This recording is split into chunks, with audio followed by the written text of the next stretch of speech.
I'm Anna Mitchell, 38 years old, and I never imagined my own family could turn on me so brutally.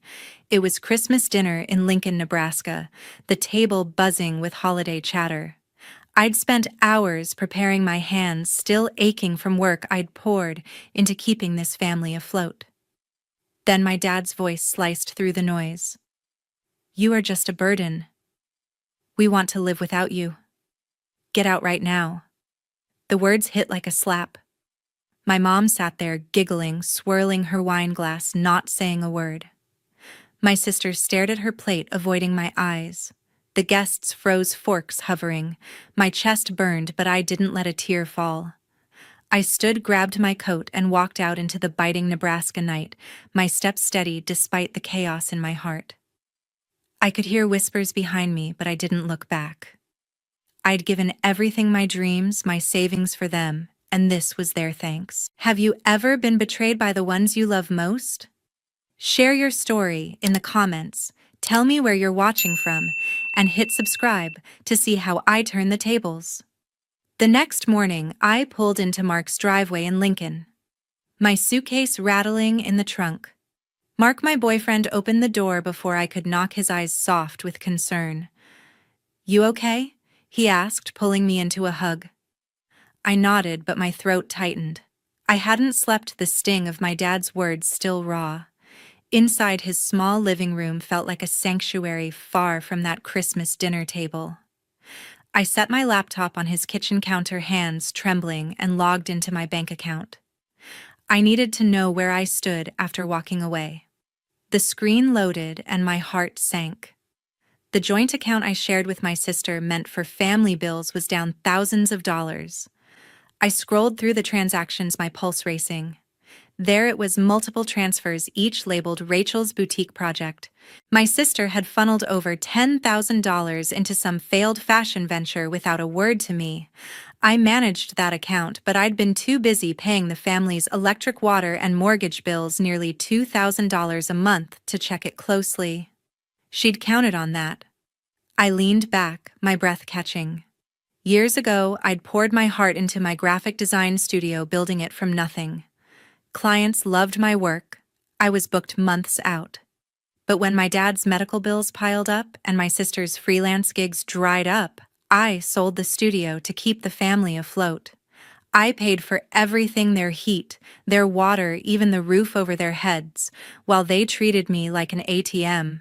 No thank you, no acknowledgement, just demands. Last night proved it, my dad calling me a burden, my mom giggling over her wine, my sister silent. I'd sacrificed my dream for them, and they didn't care. I opened another tab, pulling up the auto payment portal for the family's utilities. My finger hovered over the screen. I thought of my dad's voice, sharp and cold. "We want to live without you." Fine, I thought. Let's see how they manage. I clicked into the electric company's site first. With one tap, I canceled the monthly payment tied to my card. The water bill was next canceled. Then the mortgage, the one I'd been covering since my dad's surgery left them strapped. I hit delete on the auto draft. My hands steady now. A weight lifted, like I'd finally exhaled after holding my breath for years. Mark watched me from across the counter, stirring his coffee. "You sure about this?" he asked, his voice calm but searching. I met his gaze, my jaw tight. "They made their choice," I said. "Now I'm making mine." I closed the laptop, the screen going dark. For the first time in years, I felt a spark of control. My family thought they could push me out and keep cashing my checks. They were about to learn how wrong they were. Mark set his mug down, leaning closer. "You don't have to go through this alone," he said. I nodded, grateful, but my mind was already racing. I'd given up my studio, my savings, my life for them. No more. I pulled out my phone, checking job boards for freelance design gigs. I needed to rebuild, and I wasn't waiting for their apologies. My sister's betrayal stung deep, as she'd taken my money, my trust, and said nothing while our dad threw me out. I wasn't just cutting their bills, I was cutting them out of my future. I stood pacing Mark's kitchen, my resolve hardening. The family's house, their lights, their water, it was all on them now. I'd spent years carrying their weight, believing it was my duty. But duty doesn't mean being used. I glanced at my phone again, a new email popping up, a potential client, a small business needing a logo. It wasn't much, but it was a start. I looked at Mark, his steady presence grounding me. I'm done being their safety net, I said, my voice firm. He nodded, a small smile breaking through. I turned back to my laptop, ready to take the next step. 2 days later, I sat on Mark's couch, my mind still reeling. Mark sat beside me, his hand resting on mine. "Talk to me," he said, his voice steady. I let it spill, the betrayal, the years of paying their bills, the way my sister stayed silent while I was humiliated. My voice cracked, but I kept going, the weight of it all pouring out. "I gave up everything for them," I said, "and they called me a burden." Mark leaned forward, his eyes serious. "You know, I had a friend back in college," he started. His parents leaned on him for money, used his savings for their debts, then blamed him when things went south. He kept giving, thinking it'd earn their respect. It didn't. He only got his life back when he stopped. He paused, looking at me. "You deserve better, Anna. Set your boundaries now, or they'll keep taking." His words hit hard, like a door swinging open. I'd been trapped in their cycle too long, always the one to fix things, to pay up, to sacrifice. I grabbed my laptop, my resolve sharpening. The auto-payment portal was still open from when I'd canceled the main bills. There were smaller ones left, internet, phone, even my dad's car insurance, all tied to my account. I logged in, my fingers moving fast. One by one, I shut them down, click, click, click. Each cancellation felt like cutting a chain. The phone bill was last. I hesitated, then hit confirm. No going back. They wanted to live without me. They could start now. My phone buzzed, my dad's number flashing. I braced myself and answered. "Anna, what's going on?" He barked, his voice sharp. "The lights are out, the water's off." "What did you do?" I gripped the phone. My heart pounding, but my voice steady. "You said I was a burden, Dad. You told me to get out. I'm just giving you what you wanted." He sputtered. "You're overreacting. Turn it all back on now." Overreacting. The word stung, but I didn't flinch. "You chose this," I said, my tone cold. "You don't get to demand my help anymore." I hung up before he could respond, my hands shaking, but my mind clear. Mark nodded from across the room, a quiet pride in his eyes. I opened my laptop again, this time to job boards. My graphic design studio was gone, but I still had my skills. I scrolled through listings, logos, branding, website mock-ups. A local coffee shop needed a menu redesign. A startup wanted a full brand package. My fingers hovered over the keyboard, a flicker of excitement cutting through the anger. I drafted an email to the coffee shop, attaching my portfolio. It was small, but it was mine. I wasn't just cutting ties with my family. I was building something new. Mark brought me a coffee, setting it on the table. "You're stronger than they'll ever know," he said. I managed a small smile, the first in days. My sister's betrayal, my dad's demands, they couldn't touch me here. I sent another email, this time to the startup, my confidence growing. A week later, my phone lit up with my sister's name. I was in kitchen sipping coffee, trying to focus on a logo sketch for a new client. I hesitated, then answered. Rachel's voice came through, sharp and accusing.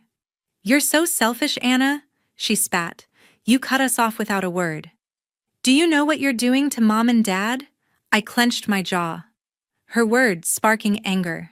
Selfish. "After everything I'd given Rachel," I said, my voice low. "I know about the money. $10,000 siphoned off for your failed fashion project. You thought I wouldn't notice." Silence hung on the line. Then she scoffed. "You're making this about me?" Typical. I could hear her typing, probably already spinning her story. "You took my trust," I said. "You don't get to lecture me." I hung up, my pulse hammering. 2 days later, my mom showed up at Mark's door. Mark let her in, his face tense but polite. Susan stood in the living room, her hands twisting together. Anna, we're struggling, she pleaded, her voice shaky. The bills are piling up, the house payment's late. Please turn the services back on. Her eyes were red, but I saw no regret, no apology for that night. I leaned against the counter, arms crossed. Mom, you laughed when Dad told me to get out. I said, my tone even, but firm. You let him call me a burden. Rachel used my money and you said nothing. This is on her, not me. Susan's face crumpled. We're family, she whispered. Family doesn't abandon each other. I shook my head. You abandoned me first, I said. I'm done carrying you all. She left, her shoulders slumped, but I felt no guilt. I'd spent years bailing them out. No more. That evening, my phone buzzed with notifications. I opened Facebook and there it was. Rachel's post pinned at the top of her profile. Some people turn their backs on family when they need them most, it read. Anna Mitchell thinks she's better than us, leaving her parents and sister to struggle. Shame on her. My stomach twisted, not from hurt but from fury. She'd painted me as the villain, twisting the truth to save face. I scrolled through the comments, neighbors, old friends, even distant relatives chiming in. How could she do that? One wrote. Ungrateful, another said. My cousin Brian had shared the post, adding, heard they're barely getting by now. The post was spreading like wildfire in Lincoln's tight-knit community, each share chipping away at my family's reputation. Mark sat beside me, his hand on my shoulder. They're lashing out because they're desperate, he said. I nodded, but the sting of Rachel's words lingered. I could have posted my side, how I'd paid their bills, how Rachel stole from me, how they threw me out, but I didn't. Let them talk. I wasn't the one hiding the truth. I refreshed the page, watching the comments pile up. A local business owner I'd worked with messaged me privately. Is this true? I thought you were better than that. I didn't reply. Lincoln was small and gossip traveled fast. My family's name was sinking and they had no one to blame but themselves. I turned off my phone, focusing on my laptop instead. Another client email had come in, a boutique needing a website redesign. I drafted a response, my fingers steady. Rachel could scream on social media all she wanted. I wasn't backing down. My family thought they could guilt me into returning, but their words no longer held power. I glanced at Mark, who was scrolling through his phone, frowning at the post. You don't need their approval, he said, looking up. You're building something better. I nodded, a quiet strength settling in. The community might judge me now, but I'd show them who I was through my actions, not their lies.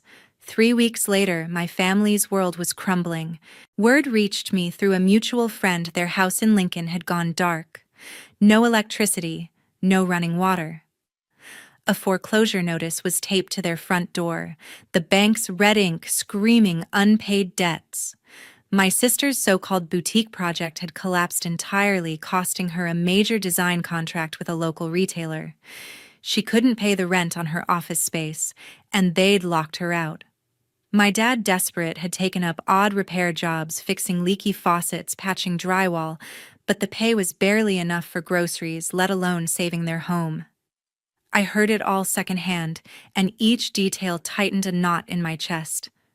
Not guilt, but a dull ache for the parents I'd once idolized. My phone buzzed relentlessly. Rachel's name flashed first. Anna, you've ruined us, she shouted when I picked up. No power, no water, how could you? Her voice dripped with blame, as if I'd forced her to drain my account. You took $10,000 for your project. I shot back, my tone sharp. You don't get to play victim now. She hung up, her silence louder than her words. Then my dad called, his voice hoarse. David, I said, cutting him off before he could start. You told me to get out. I'm not your bank anymore. He tried again, softer. We're losing everything. I swallowed hard, my throat tight. You lost me first, I said, and ended the call. Each rejection felt like a brick in a wall I was building around myself, solid but heavy. I turned my focus to my work, the one thing I could control. My laptop glowed with new emails, clients needing logos, flyers, website mock-ups. The coffee shop I'd pitched to in Lincoln had signed on, thrilled with my menu design. A startup sent a contract for a full branding package, their feedback brimming with praise. I worked from Mark's dining table, sketching ideas, tweaking color palettes. Every completed project fueled a fire in me, a sense of strength I hadn't felt in years. I wasn't just surviving. I was rebuilding piece by piece the life I'd let my family take away. Another call came. Rachel again. "Please, Anna," she begged, her voice breaking. "We're drowning. Just pay the electric bill." I gripped my phone, my resolve unwavering. "You made your choices, Rachel," I said. "Live with them." I hung up my hand, steady but my heart twisting. I thought of my mom, picturing her in that dark house, her silence at that dinner table still stinging. I loved them once deeply, but love didn't mean letting them use me. I pushed the thought aside, opening a new design file. A local bakery needed a logo, and I dove in, sketching curves and flourishes, losing myself in the work. The news of my family's struggles spread through Lincoln. A neighbor texted me asking if the rumors were true, lights off, house at risk. I didn't respond. My dad's repair jobs weren't enough, and Rachel's reputation as a designer was tanking after her contract fell through. They were paying the price for their choices just as I'd paid for mine, all those years pouring my savings into their lives. I felt a pang thinking of my parents' faces, their pride unraveling. But I'd given enough. I sent an invoice to the startup, my bank account growing with every job. Each dollar was mine, earned by my hands, not theirs. I leaned back in my chair, staring at my latest design. The bakery logo was bold, vibrant, exactly what they'd asked for. I smiled, a quiet pride settling in. My family's chaos was theirs to fix now. I was done being their crutch. I saved my work, sent the file, and checked my email for new leads. A small museum in Lincoln wanted a brochure, another opportunity, another step forward. I wasn't looking back. 2 months later, I heard my family had sold their house. They'd moved into a cramped rental apartment on the outskirts of Lincoln, a far cry from the home I'd kept afloat for years. The news came through a former neighbor, her voice hushed over the phone. My dad and my sister were barely speaking to anyone, she said, and my mom was keeping to herself. I set my phone down, a flicker of sadness passing through me, but it didn't linger. I'd carried their burdens long enough. That evening, my phone chimed with a voicemail from my mom. I played it, her voice soft and halting. "Anna, I'm sorry for what happened at Christmas," Susan said. "We shouldn't have treated you that way. I hope you're okay."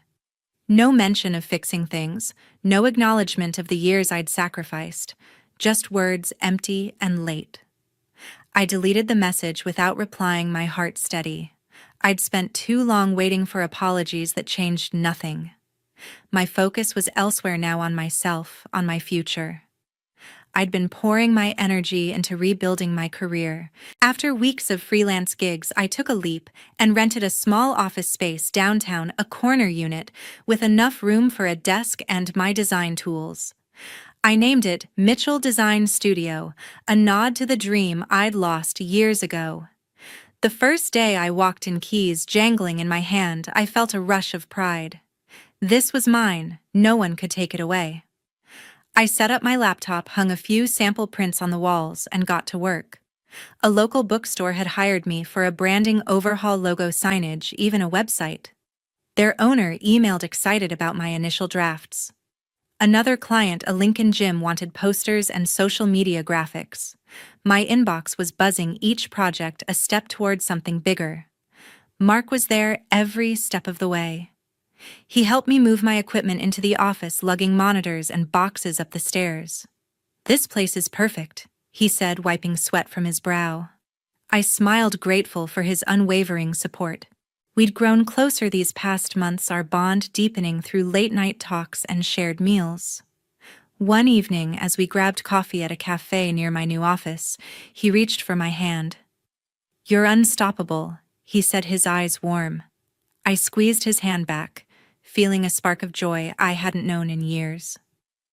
With Mark, I wasn't just rebuilding my career, I was building a life. I spent my days sketching, tweaking designs, and meeting clients. The bookstore owner stopped by, thrilled with the new logo's bold lines. The gym sent a glowing review booking me for another project. My bank account was growing not from family demands but from my own work. I thought briefly of my sister, her failed boutique a distant memory, and my dad struggling in that small apartment. Their choices had led them there, not mine. I pushed the thought away, focusing on a new email, a museum wanting a series of exhibit posters. I dove in sketching concepts, my mind alive with ideas. Mark joined me at the office one afternoon, bringing takeout from my favorite taco place. We sat on the floor laughing over spilled salsa, planning a weekend hike. "You've come so far," he said, his voice soft but proud. I nodded, a warmth spreading through me. My studio was small, but it was a start. My clients were local, but they trusted me. And Mark, he was more than a boyfriend now. He was my partner in every sense. I looked around my office, the walls bare but full of possibility. This was my new beginning, and I was ready for it. 6 months later, I was fully on my own. My family had faded into silence, no more calls, no more pleas. I'd heard through the grapevine that my cousin Brian was still stirring the pot, whispering to anyone who'd listen about the Mitchells' downfall. Their name carried a shadow now in Lincoln, a reminder of their choices. I didn't care to correct the rumors. My focus was my life, my studio, my future. I'd cut every tie to my past, and for the first time, I felt free. My days were filled with work at Mitchell Design Studio. Clients kept coming, a cafe needed a new sign, a nonprofit wanted a campaign logo, a school asked for event flyers. My office buzzed with energy, my sketches piling up on the desk. I'd built something real, something mine, from the ashes of the life I'd lost. Every contract signed, every invoice paid was a victory. Lincoln's community was starting to know my name, not as the daughter of a struggling family, but as a designer who delivered. One evening, Mark took me to our favorite park by the sunken gardens. The air was warm, the sky streaked with pink. He was quieter than usual, his hand tight around mine. We stopped by the pond, the water glinting under the fading light. He turned to me, his eyes steady. "Anna," he said, pulling a small box from his pocket. "You've rebuilt everything on your own terms. I want to build a life with you." He opened the box, revealing a simple silver ring.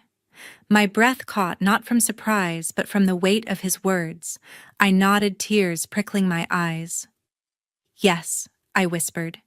He slipped the ring on my finger, and we stood there, wrapped in each other, the world fading away. We planned a small wedding, just us and a few close friends in that same park. On the day I wore a white sundress, nothing fancy, but it felt right. Mark stood under a canopy of oaks, his smile brighter than the June sun.